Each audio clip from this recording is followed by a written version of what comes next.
Hello everyone, welcome back to Sweeter Box. Today we'll be taking a looking at Filix Toys 112 Collective Heath Ledger Joker. Although it's been 10 years since the movie released, but this has been an unparalleled character in the heart of the movie fans. Why so serious? He comes at me with the knife. Why so serious?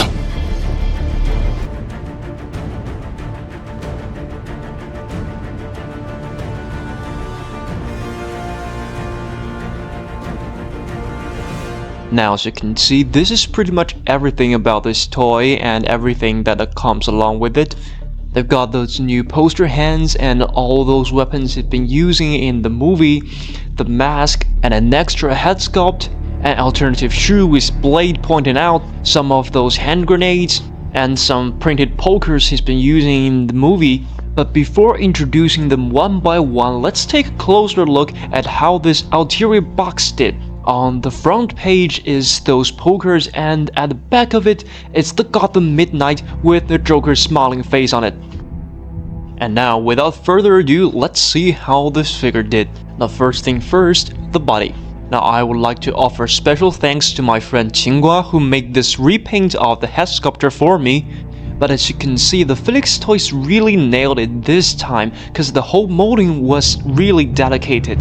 However, the painting was not that satisfying. Yet the overcoat looked just fine with all the magnets under its collar to make it more suitable. And they've chosen the same body as Lim Toys Leon, which ensures the articulation, as you can see. But one large modification that I will have to mention is that they finally got to use the straight joints, and will continue to equip them into their latter products, which is 6 inches, The Last of Us and Arthur Morgan. And as you can see, the pants material has been really well selected. The articulation wasn't much affected. As you can see, front kick could reach 90 degrees with no problem. There's a double joint at the knees, so it could reach it easily 160 degrees. They've also made socks to cover the ankle joint, which was pretty well done. However, the back kick could only reach about 30 to 45 degrees, but to me it was quite enough anyway. You could do most of the postures from the movie without any difficulty. And now let's go back to the standing poster and see how the upper body of this figure did. Now, because of the influence of the vest and the shirt, the articulation was actually quite limited. And as for the extra head sculpt, as you can see, it has great painting and texture and all, but I think that the resemblance to the character was less satisfying. But it sure can do some great poster. And so much for the head sculpt. Let's move on and see how those new accessory hands did. Now first, take a look at this pair of glove hands. It's really useful and could be used under almost any circumstances, and you can use it to pull some of the movie scenes, and the silver paint used as a button was quite a hint. Although they've been using soft materials in their products, but as you can see, it really has some great texture. And next one is the hands for holding those tiny little objects, which I think impressed me most. You could really see the wrinkles on the gloves and how it moves along with the hands. And this pile of pokers could be held firmly on hands. And here is an interesting thing, because they're both made of soft materials, so you won't have to worry about them leaving scratches to each other. And oh boy, that is really some great painting job done. And nevertheless, you could also use them to hold the switchblade and the knives, and just like that, they fit perfectly and stand still. So no worries about if you drop them on the floor by accident. And next is the holding hands that we're all familiar with. Nothing special, but it's pretty cool.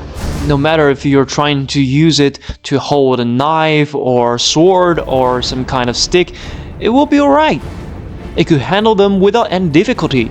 You could see it holding the stick that Joker found in some random constructing ground, quite firmly held actually. And next is my personal favorites about the whole hands accessories, the gun holding poster. And this is pretty much the most commonly seen poster hands for any of those action figures, and yet take a look at how well they've done it this time. As you can see, the wrinkles on the gloves just move along with the hands, and this is where I think they've done best. And now the next pair of hands I'll have to give special introduction to. And this pair of skin-colored hands is, I think, by far the best painted hand poster in all of my 6-inch collections. You could easily see the reddish skin color distinguishing the hand joints. They will continue to use this painting technique in their latter products, and I sincerely hope we'll be seeing them soon. And now, without further ado, let's see how the guns that comes along with it does. Now, the first one is this pistol that he's been using when robbing the bank. Now, this time, unfortunately, none of the guns has removable parts, but the molding was quite delicate, and as you can see, with their names scripted on the gun. And next is this revolver he's been using when kidnapping Rachel on the fundraiser of Harvey Dent. This is the gun that stands between him and the Batman. The gloss black painting and the copper color decoration really nailed it, making it look exactly like the way it is in the movies. But do be careful not to scratch it when you're playing with it. And next, this machine gun came from the shot that he's been standing face to face against the Batman. And also you could see their name inscripted on the gun, but just like I said, it does not have any removable parts this time. I do understand that it did this out of consideration that none of the movable parts were shown in the movie, but it was less fun anyway. Good evening, ladies and gentlemen. We are tonight's entertainment. I only have one question. Where is Harvey Dent? And next is the shotgun that the Joker has been using throughout the movies from shot to shot. Sadly though, you can't use it to show any magazine or ammunition, but I do love the silver paint they've done with the gun. So that's so much for the gun. Now let's move on to other accessories. Now first things first, the detonator. The reason I'm putting this first among all those small accessories is that this represents the evil in the hearts of Gotham people, and the fact that none of the passengers on the 2 boats choose to trigger it proves that Bruce Wayne was right, that there's still good in Gotham's people. And as for the next accessories, I'm pretty sure you're all familiar with it. Every time the Joker tells the story of his scars, he's been using one of those knives. Either in the scene when he's saying, "Why so serious?" or at the scene when he's saying, "Good evening, ladies and gentlemen. We're today's entertainment." And that's when, for the first time, he's been standing face to face with the Batman. I really love the detailed blade they've done with the knives and the silver paint they've chosen. And the next accessory is probably one of the most important symbol of Joker. The poker cards he's been using actually represents the chaos that he stands for, and also Harvey Dent's losing belief of the procedural justice. And next, as a pre-order bonus, you get the face mask he's been using when robbing the bank. This is actually the first hidden symbol of the chaos the Joker has been standing for in Nolan's film. As he takes off his mask and reveals his true face, his whole conspiracy unfolds. And it also comes along with the Filix toys inscription.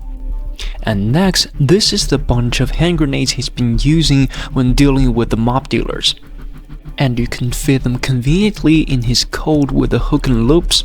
This could actually save us from a lot of trouble when you're trying to assemble the whole figure. And of course, this could strongly ensure the whole cutting and tailoring of the overcoat's version. And next is the knives that comes out of his shoe that he's been using when fighting the Batman, also on Harvey Dent's fundraiser. I originally thought that they might done it just like the Gomez Bond, but apparently they didn't choose it that way. An acceptable alternative anyway. And as for the last accessories that some of you might already forgot, this is the pipe he's been using in the final battle against Batman. And next, everyone's favorite scene, the interrogation room. The good cop, bad cop routine? Not exactly.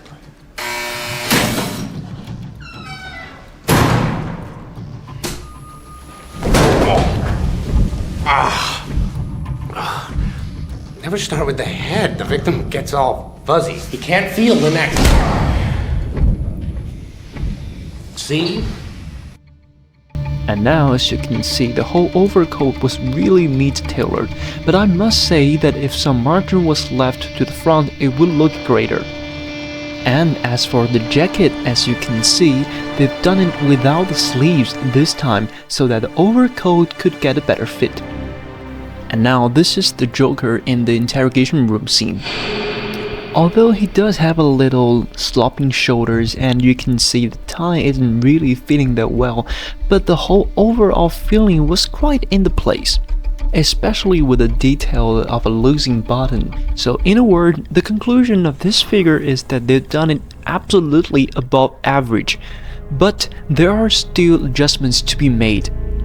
So let's wait and see if their next product, the black tie suit of their godfather, could impress me or not.